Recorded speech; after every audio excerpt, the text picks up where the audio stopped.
Olá pessoal, sejam muito bem-vindos ao segundo vídeo da nossa série de entrevistas sobre educação cooperativista e financeira. No vídeo anterior, nós abordamos o cooperativismo de uma maneira ampla e hoje nós vamos falar especificamente sobre o cooperativismo de crédito. O nosso convidado é o Luiz Oliveira Rios. Ele é consultor de negócios da Câmara de Comércio Brasil-Ásia, possui uma larga experiência na área de cooperativismo e especialização internacional em gestão de negócios. Além de ministrar treinamentos sobre educação financeira, Rios também atua como palestrante e colunista. Professor, muito obrigada pela sua presença e por aceitar o nosso convite. Eu que agradeço, me sinto honrado em poder estar com vocês para a gente procurar esclarecer a importância do que é o trabalho e a operação cooperativista. Nós já comentamos sobre cooperativismo e sobre a essência cooperativista. Entrando agora na modalidade de crédito, qual a ideologia que esse modelo de negócio apresenta? Na verdade, a ideologia do crédito vem da filosofia cooperativista, que ela é milenar, por isso a importância do cooperativismo. Cooperativa de crédito, embora trabalhe com dinheiro, não é um banco, porque a sua filosofia e a sua ideologia é exatamente esta, qual seja valorização do ser humano. Por isso da importância de cada um de nós, de cada cooperado, valorizar a cooperativa de crédito. Essa é a importância maior da ideologia, de pessoa para pessoa. Rios, eu gostaria que você já explicasse então quais são as diferenças entre os bancos e as cooperativas de crédito. Muito bem. Os bancos são entidades ótimas, mas elas são entidades mercantilistas. Visam o lucro pelo lucro. Significa o quê? Que o mais importante é o dinheiro, diferente da cooperativa de crédito, que a importância maior é a operação do cooperado naquilo que ele vai agregar valor para ele próprio e olha que interessante, Carol, para a comunidade. A importância disso é fundamental. Se nós entendermos isso, o cooperativismo é a grande resposta para 2021 e daqui para frente. Eu nem falo de pós-coronavírus, eu falo que a cooperativa é algo que está acima de quaisquer crises. Isso é importante. E como que foi pensada e desenvolvida a primeira cooperativa de crédito? Antes de falar da primeira cooperativa de crédito, eu julgo importante a gente dar um flash histórico, porque o cooperativismo ele vem exatamente desse grande movimento. Foi em 1844, em Rochdale, na Inglaterra, que 28 artesãos se reuniram para formar uma cooperativa. De lá para cá, o que eles entenderam? Que a união agrega valor. Então significa que o cooperativismo, um ajudando o outro. No Brasil, uma coisa interessante, o cooperativismo de crédito surgiu no Rio Grande do Sul. Em 1902 foi inaugurada a primeira cooperativa de crédito. Isso é muito legal nós entendermos, por quê? Porque a cooperativa de crédito é o quê?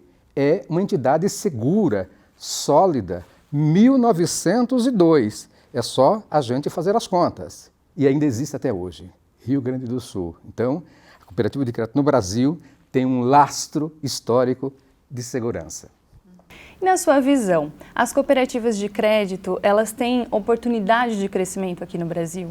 Eu diria que não só no Brasil, no mundo, mas vamos falar do Brasil. O Brasil é um país continental, uma coisa que a gente esquece, porque às vezes a gente não estuda mais filosofia do ponto de vista econômica, nem geografia. Mas o Brasil é tão grande, que cabe a Europa inteira e ainda sobra chão aqui dentro, com exceção da Rússia. Então, no Brasil, nessa nova dinâmica de empreendedorismo, de surgimento de microempreendedorismo individual também, microempresas, a cooperativa de crédito, sem dúvida, é um grande suporte para os novos negócios. Eu entendo que vai ser um patamar de progresso no Brasil, vai passar sim pelo cooperativismo de crédito. Dentro de uma cooperativa de crédito, existem 3 órgãos responsáveis por administrar e gerenciar a instituição financeira. São eles Conselho de Administração, Diretoria Executiva e Conselho Fiscal.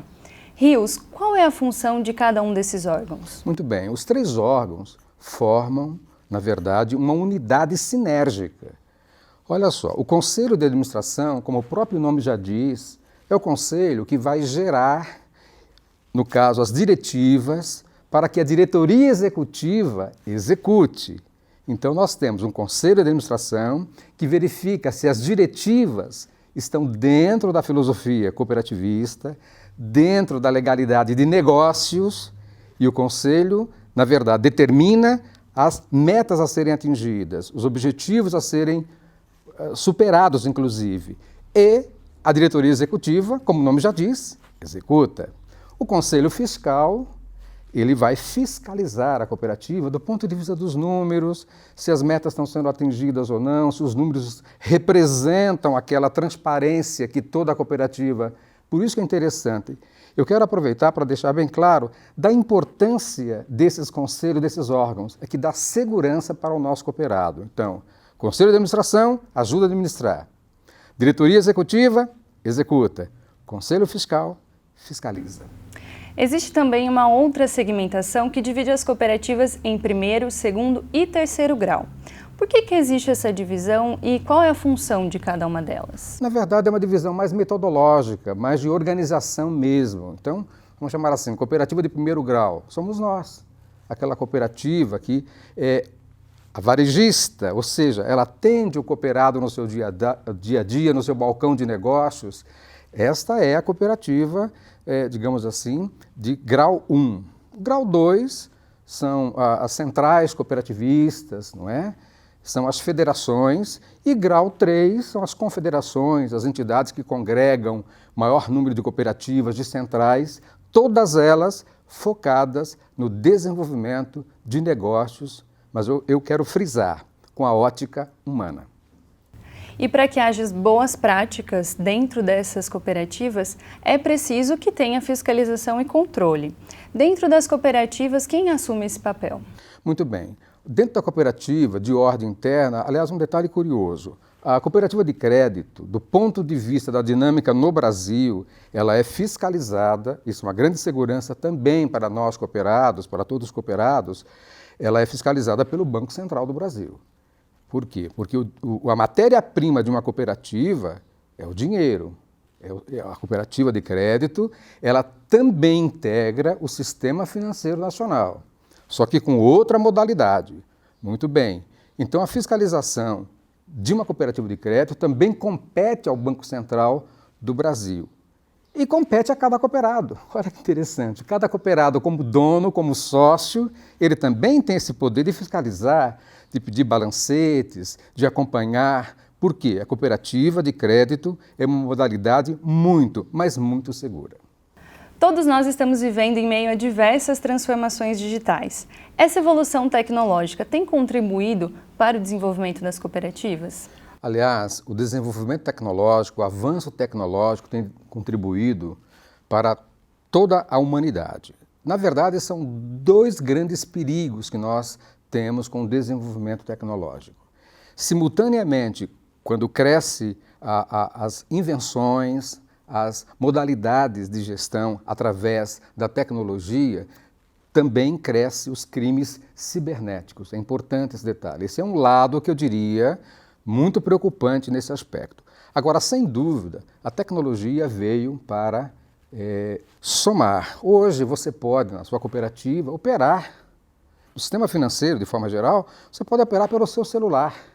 Então, a tecnologia ela é irreversível, veio para facilitar e veio uma coisa muito legal que nós temos que realmente destacar. Nós, brasileiros, principalmente as pessoas de uma idade mais provecta, de uma outra geração, posso até me incluir nessa geração, digamos assim, a gente sempre teve um desafio para lidar com as tecnologias. E agora, de uma certa forma, fomos forçados a aprender a lidar com as tecnologias. Então, eu diria que cada vez mais a tecnologia vai dar o suporte para as operações financeiras de uma cooperativa de crédito. Nós sabemos que vale a pena operar em uma cooperativa de crédito. Rios, quais seriam então os benefícios que esse tipo de instituição financeira oferece? Olha, eu digo que eles são, acima de tudo, o ganha-ganha. Já o sistema financeiro nacional sempre foi, vamos ser bem sinceros, perde, ganha. Eu ganho muito. Se você pegar os lucros dos grandes bancos no último semestre, é coisa astronômica, é coisa assustadora. A troco do quê? A troco, muitas vezes, de, vamos usar essa palavra forte, de esfolar, às vezes, um microempresário famílias. A cooperativa de crédito, pelo contrário, é a sua cooperativa, é a nossa cooperativa. Quanto mais você opera, o retorno vem. Então, a entidade mercantilista, como banco, o lucro fica para o banco. Na entidade cooperativista, eu não chamo de lucro, eu chamo de sobras, que é um sinônimo, digamos assim, para dizer lucro. Só que do ponto de vista, o lucro respeitando a dignidade humana. Isso é importante nós entendermos. Portanto, vale a pena, deve ser operado cada vez mais o nosso sistema. E como que o cooperativismo de crédito pode contribuir para o desenvolvimento da economia tanto nacional quanto local? Muito legal a sua pergunta, porque nós temos duas esferas de desenvolvimento. Local, eu posso desenvolver ações sociais. Por exemplo, eu vi ao chegar aqui que essa praça em frente à nossa cooperativa, ela foi, digamos assim, adotada pela cooperativa. Muito legal, porque a gestão de uma comunidade não é só do aspecto político, ele também é humano, essa gestão. E a cooperativa pode e deve fazer isso. Por exemplo, melhoria das praças, patrocínios de times de futebol, de esportes da localidade, isso é muito importante. Acima de tudo, a gente entender que a cooperativa ela gera o progresso para a comunidade. E ao gerar o progresso para a comunidade, imagine um lago plácido, você joga uma pedrinha, começa a formar ondas, vai atingir a nação. Do ponto de vista da nação, é o progresso do desenvolvimento municipal para espraiar para o Estado e para a nação. E ajudar, inclusive, no comércio internacional, juntando pessoas que querem vender para o exterior, pequenas empresas também nesse sentido. Então eu vejo que a grande resposta para os nossos dias é o cooperativismo de crédito. E o que faz com que as cooperativas de crédito se destaquem em meio a tantas oscilações de mercado e também às crises financeiras? Olha que interessante. A questão de crise financeira, eu costumo dizer que a gente nasceu em crise e vamos morrer em crise. Isso, seja o coronavírus, seja uma outra crise, infelizmente a gente vai ultrapassar por elas até como forma de aprendizado. Nesse sentido da cooperativa, o benefício maior é que ela dá estabilidade. Olha que interessante. A cooperativa de crédito é uma reguladora, inclusive, de juros no mercado. Se não existisse a cooperativa, os juros disparariam.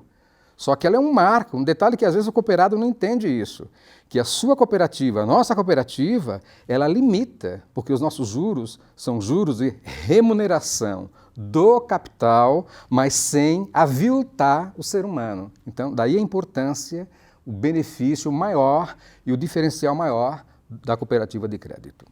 E como que o Brasil se encontra com relação à quantidade de cooperativas de crédito quando nós comparamos ao cenário internacional, por exemplo? Olha, o que a gente nota, principalmente o sul do país, que tem uma outra cultura, o Brasil, eu diria que ele está bem localizado, embora longe ainda de alguns países, na fortaleza da cooperativa, do cooperativismo, mas por falta da educação. Eu acredito que está aí um detalhe que a cooperativa pode influenciar na comunidade e ajudar, inclusive, na educação do que é o cooperativismo. Mas o Brasil, eu entendo que ele está bem localizado, já há um despertamento para a importância do cooperativismo de crédito e vou mais além de qualquer segmento de cooperativa, que o crédito é um deles, não é? Para que a gente possa operar nesse sistema. Então, o Brasil cresce e vai crescer mais, mas é preciso que a gente invista na educação cooperativista desde os primários, digamos assim, os primórdios. Nós temos que trabalhar nessa linha. E quais seriam, então, os desafios que as cooperativas e os cooperados precisam enfrentar para conseguir melhores índices? Muito bem. Nós temos o lado político. Não vou entrar nesse mérito especificamente, mas a política afeta muitas vezes os negócios. Mas o desafio maior é a gente entender que quanto mais eu operar com a minha cooperativa, como é que eu fortaleço o sistema? É através da operação. Porque outros profissionais já devem ter esclarecido. Uma coisa é a filosofia cooperativista, outra coisa é o sistema operacional. Para que eu fortaleça a entidade, eu preciso operar cada vez mais com a cooperativa. O cooperado, por exemplo, ele precisa 100% operar com a sua cooperativa de crédito, porque a partir daí o que vai acontecer? Vai fortalecer o sistema. ao fortalecer o sistema, a gente gera mais empregos, nós abrimos novas lojas, novas filiais, contratamos mais pessoas, investimos em um programa de treinamento. Então eu diria que é uma cooperação, daí a palavra cooperação cooperativa, não é? Que é operar juntos nesse sentido. Sim, com certeza. Rios, quero agradecer a sua participação, por contribuir com seus conhecimentos e também por abordar esse tema de uma maneira bem didática e completa. Eu que agradeço o convite e quero deixar bem claro, vamos operar cada vez mais com o nosso sistema. É o ganha-ganha, não o perde-ganha. E vale lembrar que o Sicoob Crédito Iguaçu faz parte desse modelo de negócios e tem como propósito atender às suas necessidades por meio de diversos produtos financeiros, seja você empresário ou pessoa física. Se você tem interesse em conhecer um pouco mais, procure um posto de atendimento mais próximo de você. Fica aqui o nosso convite, será um prazer recebê-lo.